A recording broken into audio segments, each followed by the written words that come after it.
Ya, baiklah, sekarang kita bertemu pada praktikum database 2 tentang bab manipulasi data dengan saya Muhammad Hanif Aminullah dengan dosen pembimbing Rengga Asmara Eskom.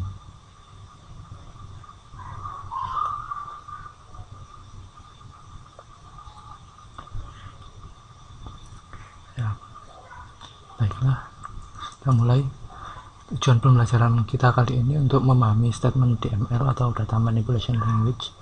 Yang kedua, menyisipkan baris ke dalam tabel, lalu merubah baris dalam tabel, menghapus baris dalam tabel, dan yang terakhir mengontrol transaksi.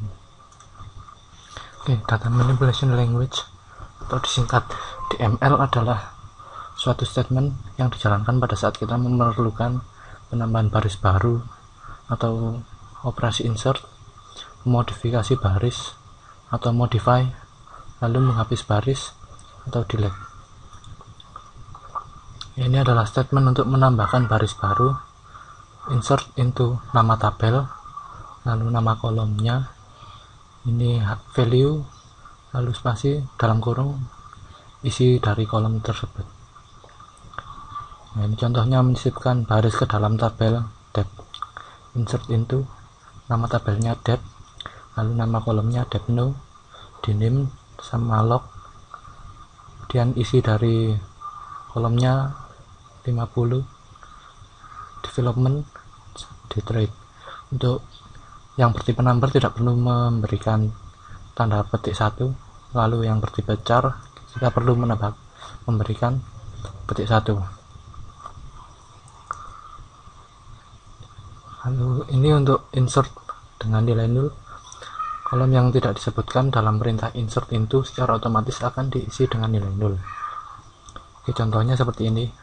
Insert into depth no, diname.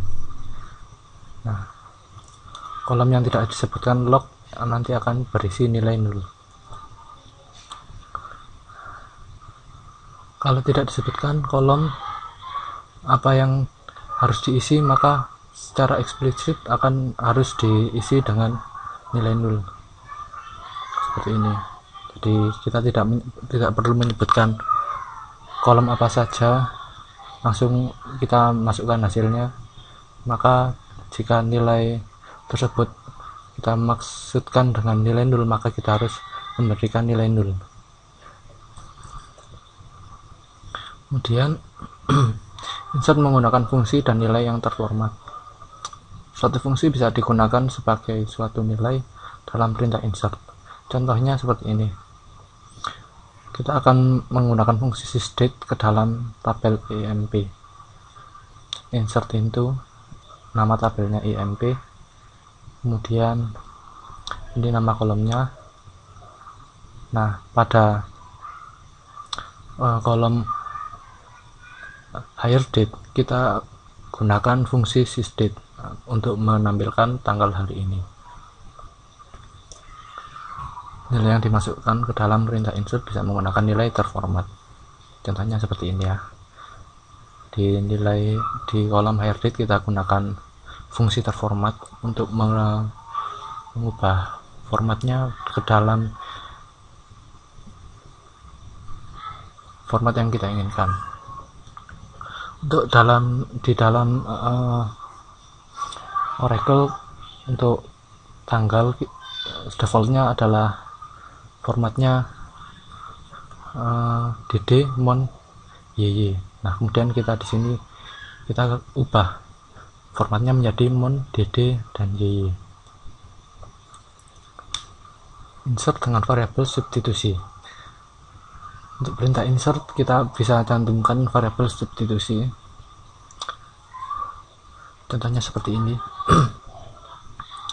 Ya, kita masukkan seperti biasa, kita tambahkan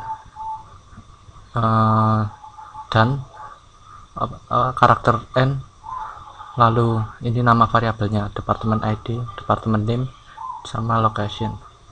Nanti akan kita dimintai untuk memasukkan nilainya masing-masing,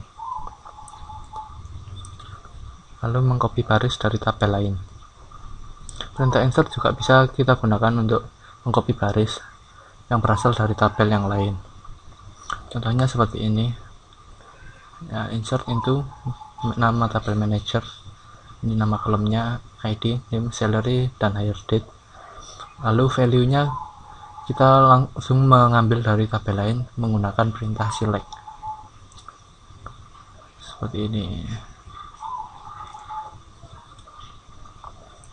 Perubahan data dalam tabel kita gunakan close update, jadi formatnya update, nama tabel, lalu set, nama kolomnya sama dengan isi dari kolom tersebut. Lalu ini kondisinya where. Contohnya ubah nomor departemen menjadi 20 untuk pegawai yang memiliki nomor departemen 7782 ya. Jadi statementnya seperti ini, update IMP set depnu nya 20, lalu ini kondisinya dimana departemen yang ingin kita ganti, yaitu yang ingin kita ubah, yaitu pada employee number nomor 7782.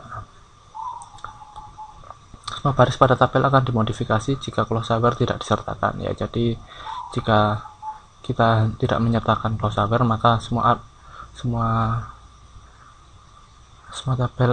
baris dalam tabel akan diisi dengan nilai yang sama. Kemudian update dengan multiple column subquery ya, perintah update juga kita bisa gunakan untuk multiple column subquery.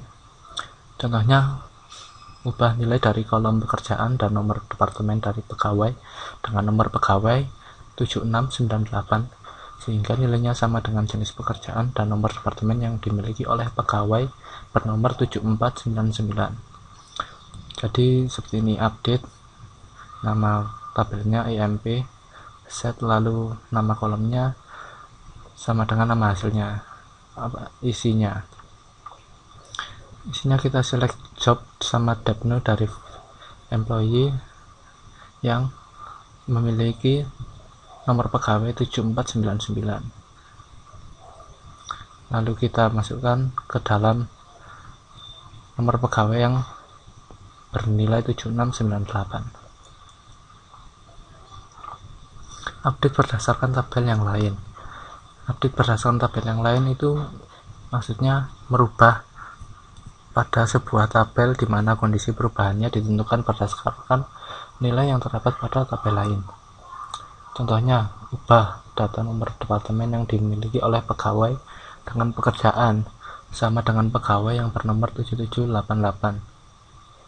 Nah, ini set depnu sama dengan select depnu from IMP where mnu sama dengan 7788. Data nomor departemen tersebut harus diubah menjadi data yang sama dengan nomor departemen yang dimiliki oleh pegawai bernomor 7788. Jadi syaratnya kita gunakan job sebagai nama tabelnya, lalu hasilnya disamakan dengan nomor mnu 7788. Selanjutnya menghapus baris dari tabel atau delete table. Baris data yang ada pada tabel dapat dihapus dengan perintah delete. Menghapus data pegawai yang mempunyai nama departemen development. Delete from nama tabelnya dep, di mana di name sama dengan development. Jika closeuver tidak ditiadakan, maka semua baris dalam tabel akan dihapus. Delete berdasarkan tabel yang lain. Kita juga bisa menggunakan subquery untuk mendelete tabel. Contohnya menghapus data pada tabel pegawai untuk pegawai yang bekerja pada departemen sales. Jadi kita akan menghapus data pada tabel employee dan syaratnya kita akan menggunakan dari tabel date. Jadi kita gunakan subquery untuk kondisinya, delete from nama tabelnya employee, di mana departemen numbernya sama dengan department number pada tabel dep, di mana dinamnya adalah sales. Transaksi database. Jika DML berkaitan dengan manipulasi data pada tabel, maka DDL atau Data Definition Language berkaitan dengan pendefinisian tabel. Sedangkan DCL atau Data Control Language berkaitan dengan kontrol transaksi. DDL dan DCL secara otomatis akan dikomit atau dilakukan perubahan secara permanen pada akhir dari transaksi. Statement commit dan rollback. Jadi pada Oracle terdapat dua statement DCL yang penting untuk perubahan, yaitu commit dan rollback. Selain dari itu ada save point. Jadi commit itu digunakan untuk memberi tanda perubahan secara permanen pada suatu data, sedangkan rollback digunakan untuk mengembalikan keadaan sesuai dengan titik yang ditandai dengan save point. Jika rollback tidak diberi parameter, maka keadaan yang dikembalikan pada titik perubahan yang terakhir. Pemrosesan transaksi secara implisit. Transaksi akan diproses secara implisit atau dilakukan operasi commit secara otomatis jika terpenuhi keadaan sebagai berikut, yaitu yang pertama, setelah statement DDL, maka operasi akan di-commit secara otomatis. Lalu juga setelah statement DCL, maka operasi yang kita lakukan akan di-commit secara otomatis. Lalu ketika proses exit secara normal menggunakan perintah quit. Lalu sedangkan perintah rollback secara otomatis akan dijalankan jika terjadi kondisi yang abnormal atau terjadi sistem failure. Contohnya ketika komputer kita mati secara tiba-tiba, atau kita tekan tombol close pada window command prompt kita. Oke, selesai penjelasan teori kali ini, maka kita akan berlanjut pada latihan soal.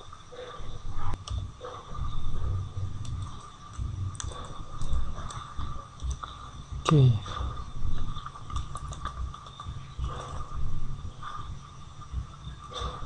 Buatlah tabel My Employee yang mempunyai struktur sebagai berikut.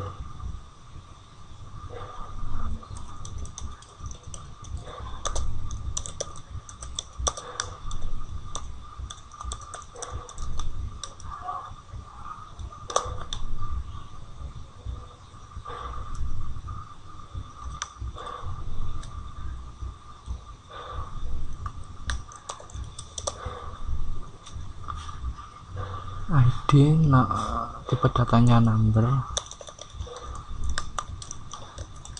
kemudian not null.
Oke, jadi seperti ini hasilnya.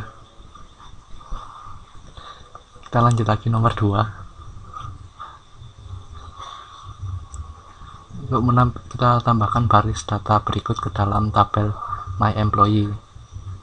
Jadi kita tambahkan satu persatu seperti ini.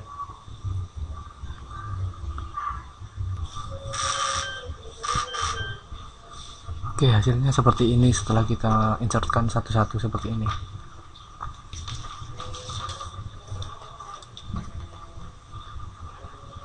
Ini kita lanjut lagi nomor 3. Buat penambahan baris data ke dalam tabel menjadi permanen dengan menggunakan perintah commit. Tapi sebelum di commit, untuk membuktikan bahwa penambahan data belum permanen, buka SQL Plus lagi tanpa penutup SQL Plus yang masih dibuka. Kemudian dari SQL Plus yang baru, beri perintah select bintang from my employee.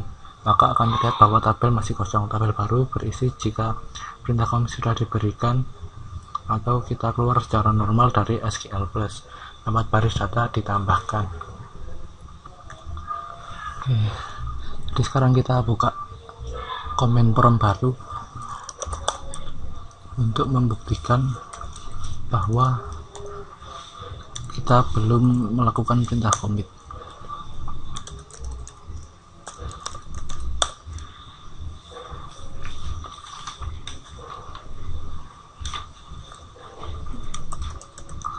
Kita lakukan perintah select pada my employee.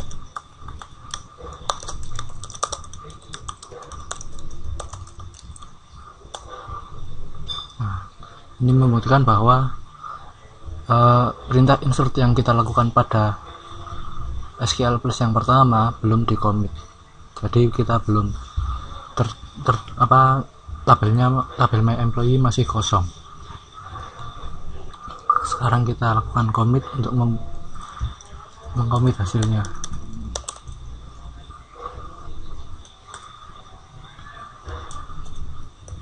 Nah, terbukti. Oke, kita lanjut lagi nomor selanjutnya.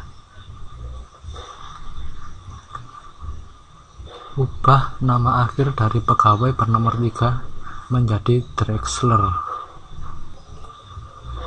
Nah, jadi komennya seperti ini: update my employee, set last name-nya Drexler, ID pegawainya 3. Oke, sekarang kita lihat hasilnya.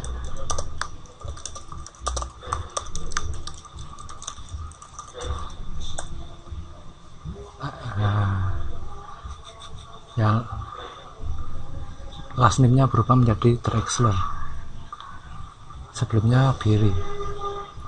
Oke, sekarang kita lanjut lagi nomor 5. Ubah gaji menjadi 1000 untuk semua pegawai yang gajinya kurang dari 900. Ya, jadi perintahnya seperti ini: update my employee, kita set salary-nya menjadi 1000 di mana yang gajinya kurang dari 900. Kita lihat hasilnya, select from my employee. Nah, jadi kan 1000, sebelumnya 795 jadi 1000. Oke, lanjut lagi nomor 6.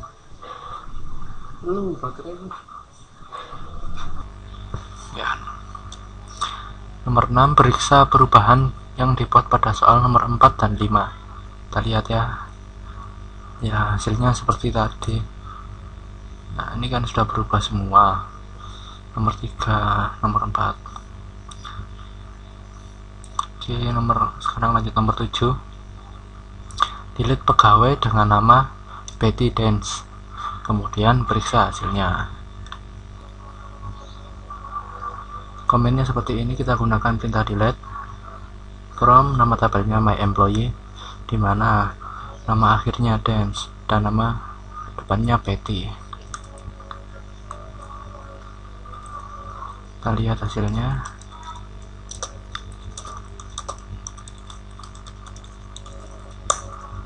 Ya, seperti ini.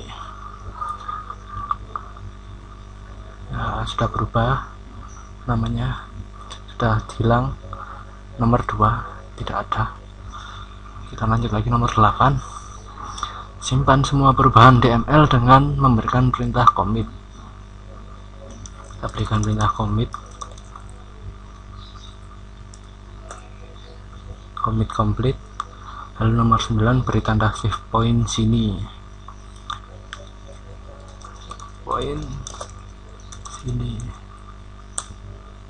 pointnya sudah dibuat. Setelah itu hapus semua data dalam tabel My Employee.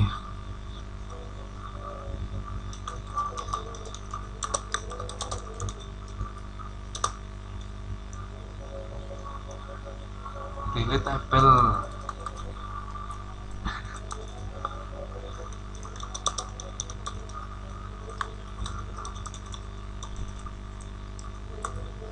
Nah, sudah dihapus 4 tabelnya.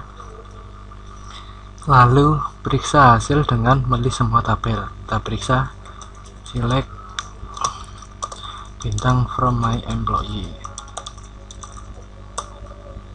Oh, sudah nggak ada kan hasilnya. Lalu nomor 12 batalkan, menghapuskan dengan memberikan perintah rollback sini. Kita coba rollback sini. Waduh, salah. Rollback complete. Kita coba lihat isi tabelnya masih ada atau tidak. Nah, kembali lagi kan seperti awal sebelum kita beri perintah save point.